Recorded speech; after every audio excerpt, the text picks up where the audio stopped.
Hello and thank you for joining us on the Kopala TV main news. We take a look at stories making the headlines. Government urged to liquidate 870 million debt owed to agro dealers.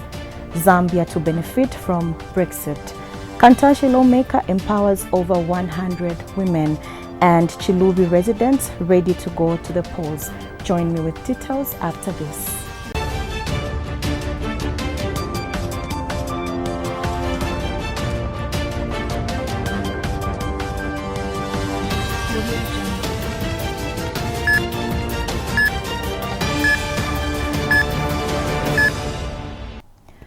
With the news details, my name is Natasha Mwinga. Government owes agro-dealers in the country over 850 million kwacha for the supply of inputs to farmers across the country under the 2019-2020 Farmer Input Support Program, FISP. Agribusiness Association of Zambia spokesperson Bright Msonda is urging government to consider liquidating the debt immediately so as to bail out dealers who have other obligations to pay. Mr. Msonda says from the 870 million kwacha owed to the association, government last week only released 20 million kwacha to offset part of the debt. Yeah, previously it was at 870 somewhere there. It may be above, but it was still beginning.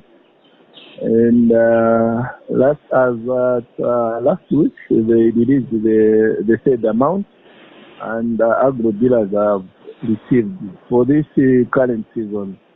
Kantanshi lawmaker Anthony Mumba has donated over 100,000 kwacha to 109 women in his constituency. Monica Beidu has details in the following report.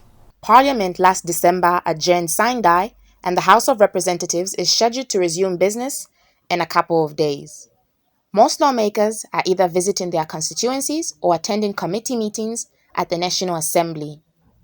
For Kantanshi Member of Parliament Anthony Mumba, his schedule has been extremely busy as he used his break to interact with his constituents. Dr. Mumba has toured a number of development projects in his area, besides having several meetings with residents so as to acquaint himself with some of the challenges that Kantanshi is facing. The Kantanshi Member of Parliament has also interacted with women groupings at the Parliamentary Office in Mufulira District. Dr. Mumba has empowered over 100 women with loans to enable them boost their businesses. He has spent over 100,000 kwacha towards the Empowerment Initiative project. That if we continue this path for the next 3-4 months, abengi kwala abokuchinja takwabene byakweza mutanta mapano ati yo ama school fees yo insapato yo ine kumwana mabuku takwakabefyo efi abantu bafuaya tekwati bali fokubalisha awe kuba pushing kufe panono. And those who have benefited from the empowerment loans are full of praises for their lawmaker. The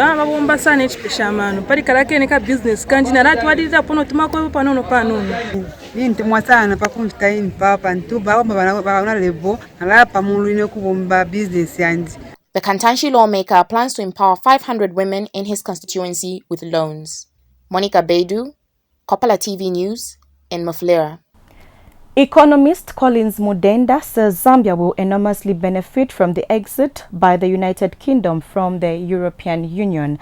Mr. Mudenda has predicted that the UK is likely to open up new businesses frontier with African countries. He adds that Brexit will see more opportunities for Zambia in the mining and energy sectors.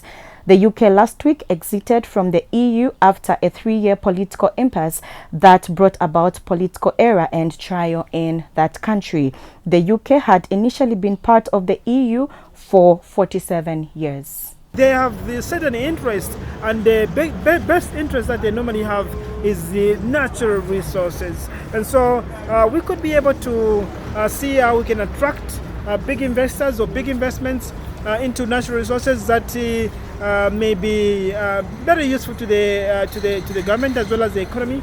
And this has definitely be in terms of mining. We have got deposits in various places. So gold mining, they could be interested. Copper mining, they could be interested. Cobalt could be interested. Maybe energy, they could be interested. those are scales of businesses. Those are scales of operations where a country like Britain could be interested to partner with a country like Zambia. You are watching the main news on Kopala TV. For now, we break off for the first set of our commercials. We'll be right back.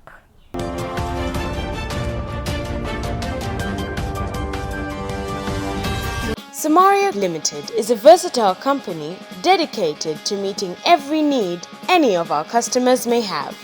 With us, you're guaranteed to have a pleasant and easy shopping experience with the best returns for your money's worth. We guarantee the best customer service in addition to the finest quality beverages at affordable prices. We have all your hardware requirements, from roofing sheets, wiring, piping, and much more.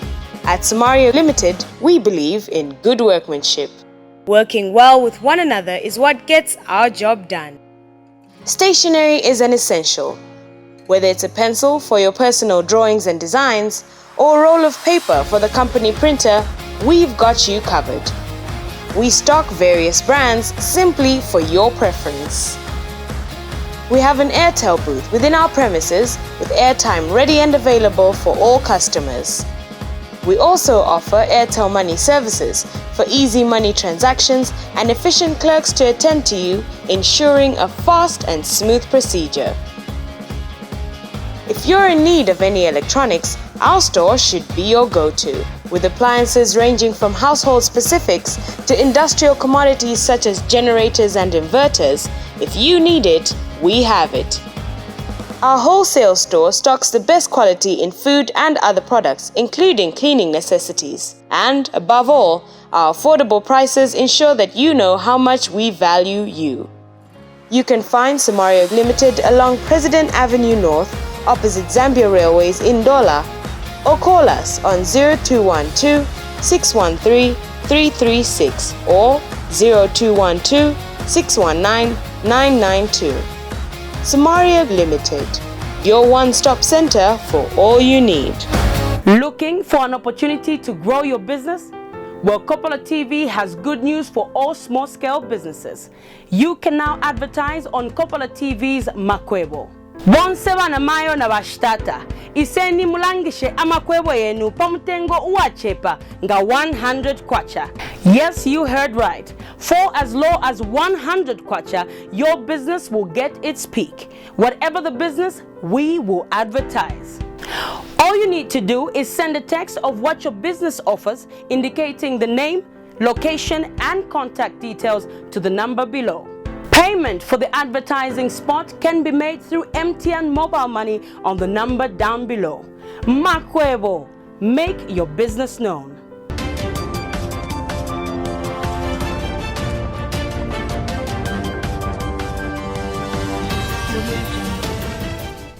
Welcome back and thank you for still staying with us. We continue with the news. The people of Chilubi go to the polls next week to elect a member of parliament.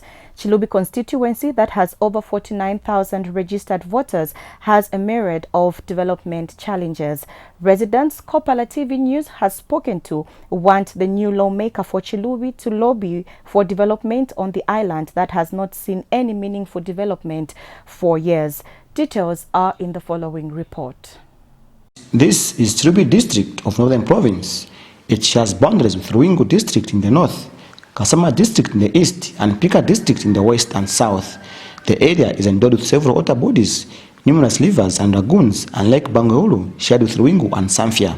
The major economic activity in Chilubi district is fishing, with farming being done on a small scale by peasant farmers who grow cassava and other crops for household food security. Despite the district being in existence for decades, the area still remains undeveloped in many sectors. February 13, 2020, the area goes to the parliamentary by-election following the death of later Member of Parliament, Rosman Fundanga. 5 political parties, namely NDC, PF, UPND, PSC, and UPPZ, are contesting the seat, and the stakes are very high. People here have a high expectation to whoever is elected and want all the developmental challenges addressed. The poor road network and the erratic mobile network has slowed down economic activities in the area. Residents talked to by Kopala TV complained that despite turning numbers to elect their representatives, little is done to ensure their livelihoods are improved. They want the construction of roads expedited. Others have complained of the distance to access health services when they fall sick. Crossing the main rivers in the area is a challenge, and residents here are also appealing for a proper bridge across all the wards, Chirubi Island.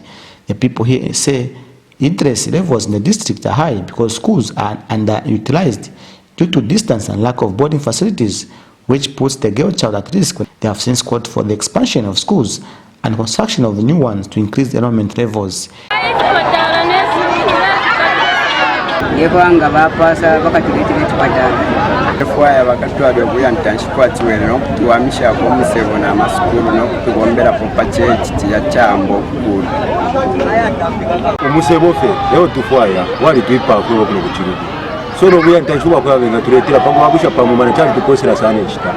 is only hope that these developmental challenges the people of Chirubi Island face will be addressed in order to boost the economic activities of the district.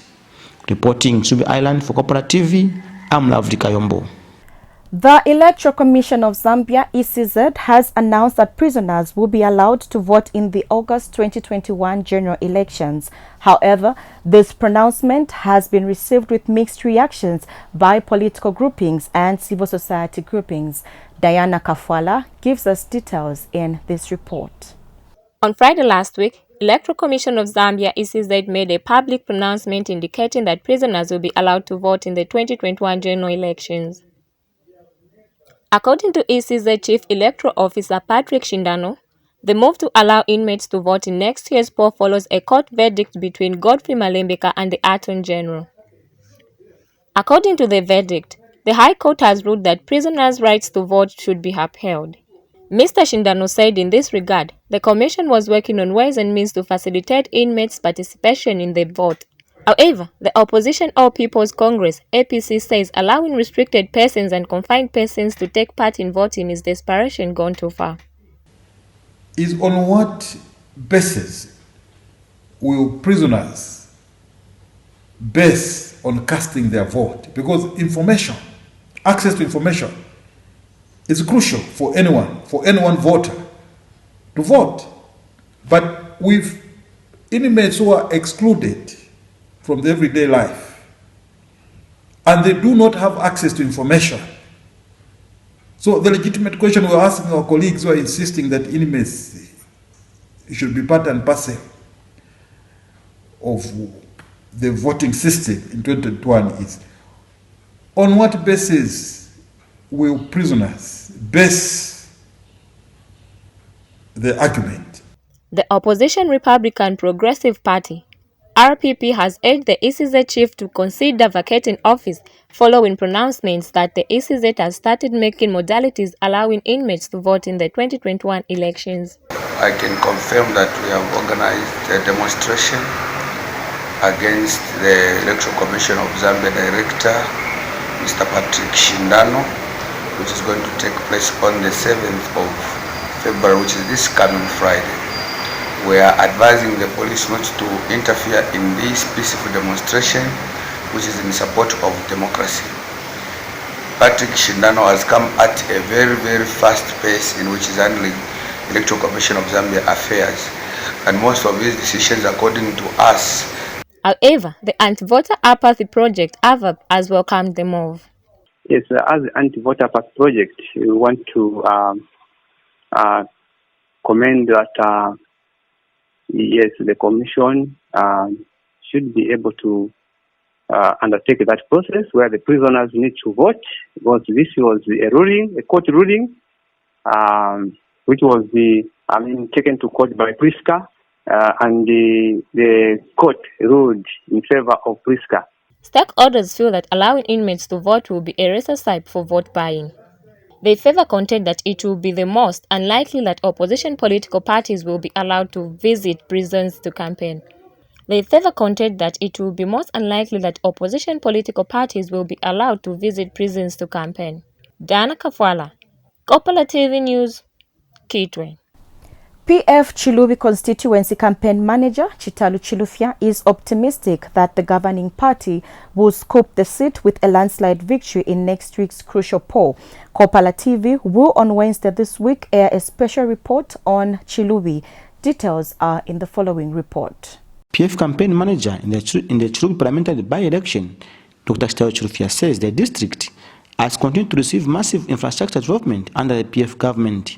Speaking when he held a series of campaign rallies in Chilubi Highland, Dr. Chilufya said the construction of the nursing school, upgrading of schools, completion of Chilubi's district hospital, and early delivery of farming inputs is evidence enough that the PF government is committed to uplifting the living standards of residents. Dr. Chilufya assured residents in all the wards he visited that government will construct health posts to reduce the distance that they cover to access health services. He said this is under the 650 health posts. Dr. Chilufya adds that selected schools also be upgraded in order to increase the enrollment levels. Dr. Chilufya said a vote for the PF candidate Mlenga Fobe will ensure continuity in terms of development that the area has continued to receive.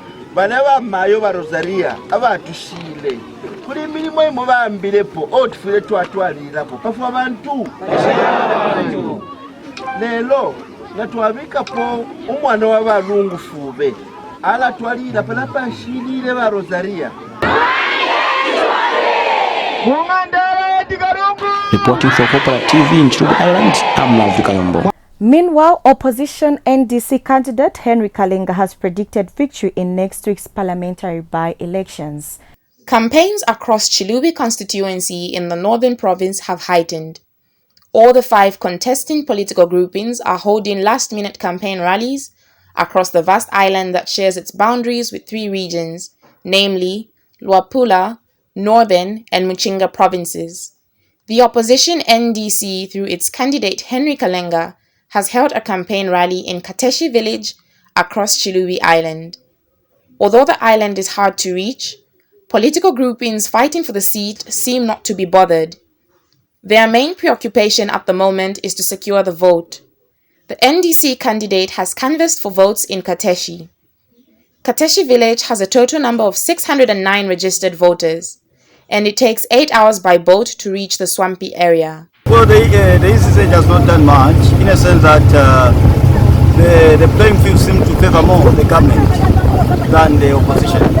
We have a situation whereby they are distributing food, new meal, which is intended to distribute when there is hunger or where there is disaster.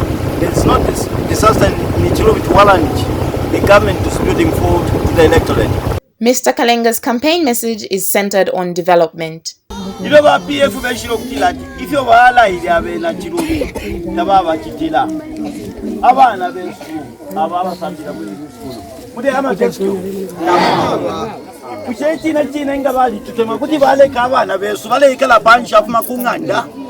Nasopata Baba Chitila, Umanale Kalapanchi in a Kalemon Kasakuno. Apart from the PF and NDC, the opposition UPND, PAC, and UPPZ are contesting the election for the Chilubi seat that takes place next week. Monica Bedu, reporting from Chilubi. You are still watching the main news on Kopala TV. Join us after this.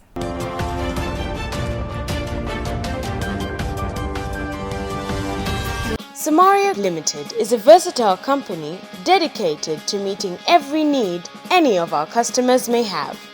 With us, you're guaranteed to have a pleasant and easy shopping experience with the best returns for your money's worth. We guarantee the best customer service in addition to the finest quality beverages at affordable prices. We have all your hardware requirements, from roofing sheets, wiring, piping, and much more. At Samaria Limited, we believe in good workmanship. Working well with one another is what gets our job done. Stationery is an essential. Whether it's a pencil for your personal drawings and designs, or a roll of paper for the company printer, we've got you covered. We stock various brands simply for your preference. We have an Airtel booth within our premises with airtime ready and available for all customers. We also offer Airtel Money services for easy money transactions and efficient clerks to attend to you, ensuring a fast and smooth procedure. If you're in need of any electronics, our store should be your go-to, with appliances ranging from household specifics to industrial commodities such as generators and inverters. If you need it, we have it. Our wholesale store stocks the best quality in food and other products, including cleaning necessities. And above all, our affordable prices ensure that you know how much we value you. You can find Samario Limited along President Avenue North, opposite Zambia Railways in Dola, or call us on 0212 613 336 or 0212 619 992. Samaria Limited, your one-stop center for all you need. Looking for an opportunity to grow your business? Well, Kopala TV has good news for all small-scale businesses. You can now advertise on Kopala TV's Makwebo. Bonseba na mayo na bashtata. Iseni mulangishe amakwebo yenu pamutengo uachepa nga 100 kwacha. Yes, you heard right. For as low as 100 kwacha, your business will get its peak. Whatever the business, we will advertise. All you need to do is send a text of what your business offers, indicating the name, location, and contact details to the number below. Payment for the advertising spot can be made through MTN mobile money on the number down below. Makwebo, make your business known.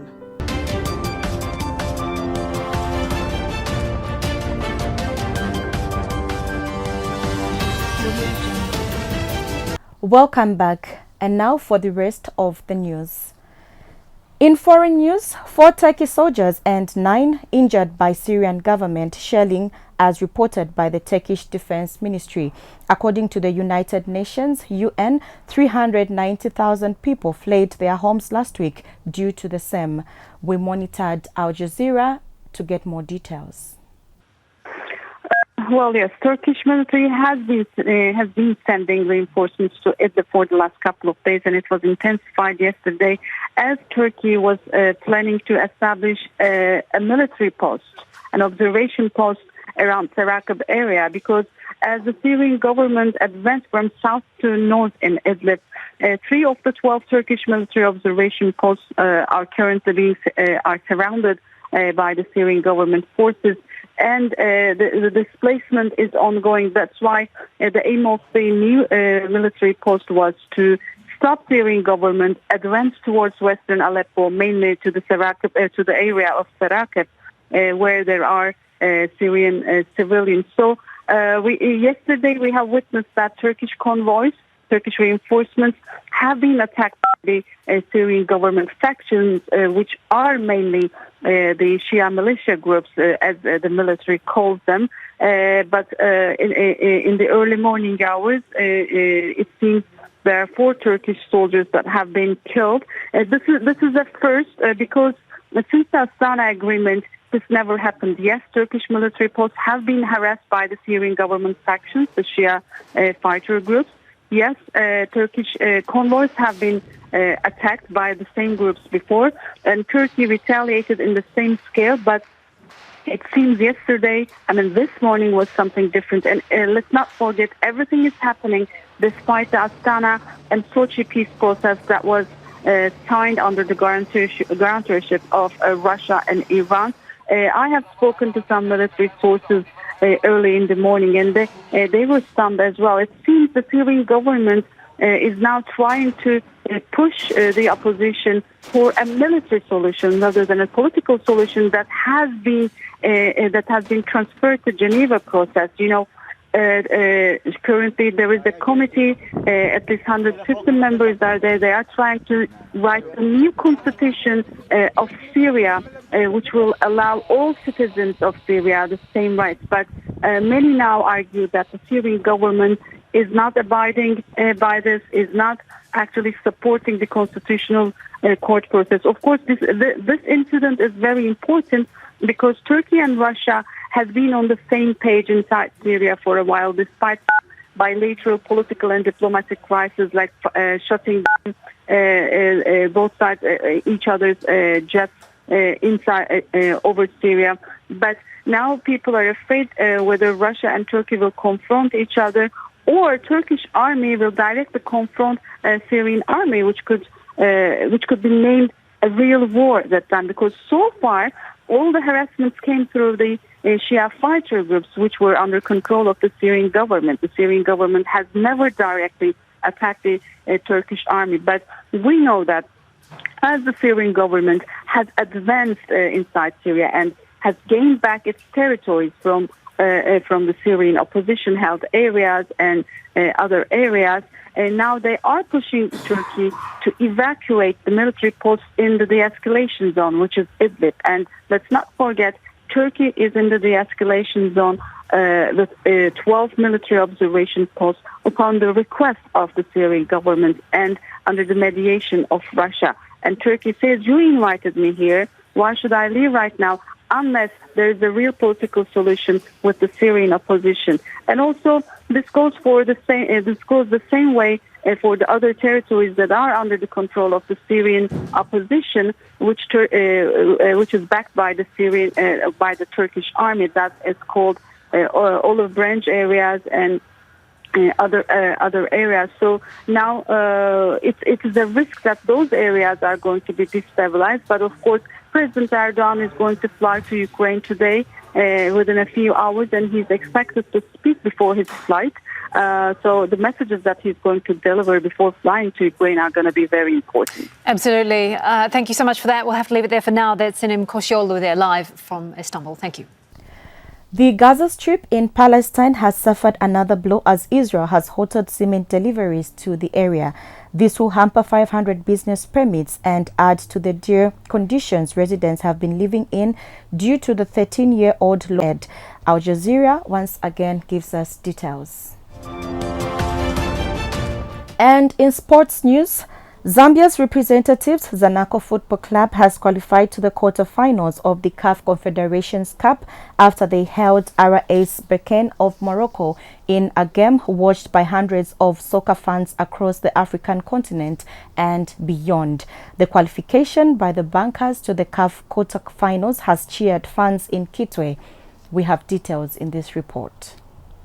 Zambia's CAF Confederation representative Zanaco Football Club has qualified to the quarter-finals of the CAF Confederation Cup after they held RAS Berkane in Morocco on Sunday. Both teams have qualified to the quarter-finals from the same group, with Miteme Pembe of DRC and Esau Ben dropping out. It was a vital point for the Zambians against Berkane, who topped the group with just a point ahead.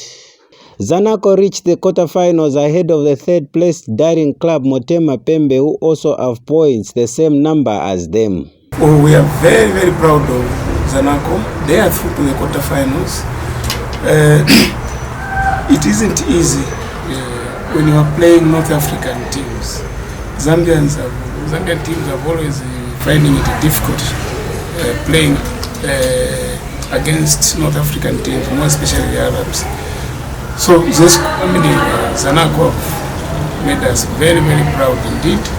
No one expected them to reach the quarterfinal. You will recall that at some point they had to drop their head coach Mamba because the team was not doing so well. Elsewhere, Zambia's representatives Zesco FC on the other side have been booted out of the CAF Confederations Cup League finals after they lost to TP Mazembe 3-1 on Saturday in Lubumbashi, DRC. Joshua Mwetwa, Kopala TV News in Kitwe.